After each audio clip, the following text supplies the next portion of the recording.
যখন অসুস্থ হই তখন আসলে বোঝা যায় যে সুস্থতা আসলে কত বড় ঈশ্বরের আশীর্বাদ। অসুস্থ হওয়ার আগে কেউ বুঝতে পারে না। সেম আমার পক্ষেও তাই। যখন সুস্থ থাকি তখন এত কাজ করি যে রেস্ট নেওয়ার কথা একদম মনেই থাকে না। সারাদিন কাজ করতে থাকি। দুপুরে যে একটু রেস্ট নেব, তখন ভাবি যে না, এখন রেস্ট নেব না, একটু সেলাই করি। কিন্তু আসলে আমাদের রেস্টও নেওয়া দরকার। এটা না নিলে যখন অসুস্থ হব তখন মারাত্মকভাবে মানুষ অসুস্থ হয়।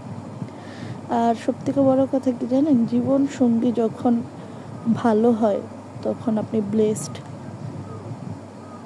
কারণ আপনি যারা আমাদের মতো একা ঘরে থাকে, আমার শ্বশুর শাশুড়ি নেই, মারা গেছে, ঈশ্বর ওনাদের স্বর্গবাসী করুক। আর আমার জাল ভাসুর সবাই আলাদা থাকে। আমার বিয়ের পরেই তারা আসলে মূলত আলাদাই ছিল। আমি বিয়ের পরে আলাদাই ওদেরকে পেয়েছি। তো সবাই একই বাসায় থাকি, কিন্তু সবার আলাদা আলাদা থাকে আর কি। তো যেহেতু আমার ঘরে কেউ নেই, তো অসুস্থ হলে আমার হাজব্যান্ড অসুস্থ হলে আমাকেই দেখতে হয়, আর আমি অসুস্থ হলে আমার হাজব্যান্ডকে আমাকে দেখতে হয়। আর ঈশ্বরের কাছে হাজার কৃতজ্ঞতা যে আমার হাজব্যান্ড অনেক অনেক অনেক বেশি সাপোর্টিভ একজন মানুষ। আমি 2টা দিন প্রায় বিছনা থেকে একদম উঠিনি, যেটা সত্যি কথা। আমি মানে মাথায় উঁচু করতে পারতেছিলাম না। আর কোনো দিন এমন জ্বর হয় নাই, জানি না, এটা বলতেছে সবাই যে এটা ভাইরাস জ্বর। এই জ্বরটা নাকি সবাইকে অনেক কষ্ট দিছে। আর আমার খুব কম জ্বর হয়, কিন্তু যখনই জ্বর হয় একদম মানে আধমরা বানায় ফেলে।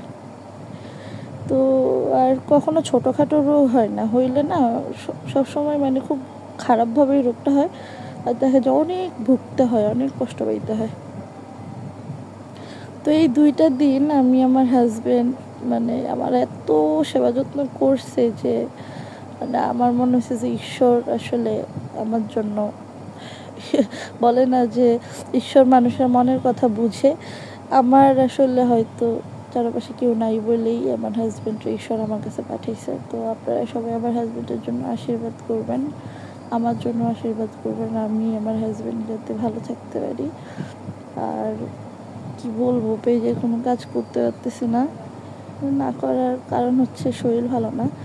আর মোবাইলটা যে মানে মোবাইলে যে তাকাবো, মোবাইলে তাকানোর আসলে ওই স্কোপ আমি পাচ্ছি না, কারণ শরীর তো আসলে খারাপ।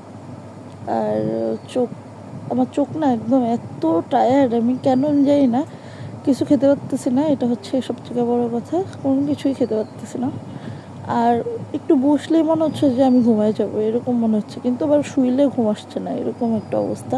আর ওষুধ খাইতেছি কিন্তু কাজ করতেছে না, অনেক পাওয়ারফুল ওষুধ খাওয়ার পরেও কাজ করছে না, একটা সমস্যা। তো আজকে 3 দিন দেখি, আজকের পরে ডাক্তারের কাছে যাব। তো আমার হাজব্যান্ডের বন্ধু ডাক্তার, ওনাকে ফোন দিয়েই ওষুধ খাওয়া হয়েছে। তো দেখি আজকে যদি না কমে তাহলে কালকে ওনার কাছেই যাব আর কি। এই তো। তো আজকে মতো টাটা। ভিডিওটা দেখলে একটু লাইক কমেন্ট শেয়ার করে দেবেন প্লিজ, তাহলে আমার পেজের রিচটা একটু ভালো থাকবে, নয়তো রিচটা একদম ডাউন হয়ে যাচ্ছে। আজকের মতো যাই, টাটা।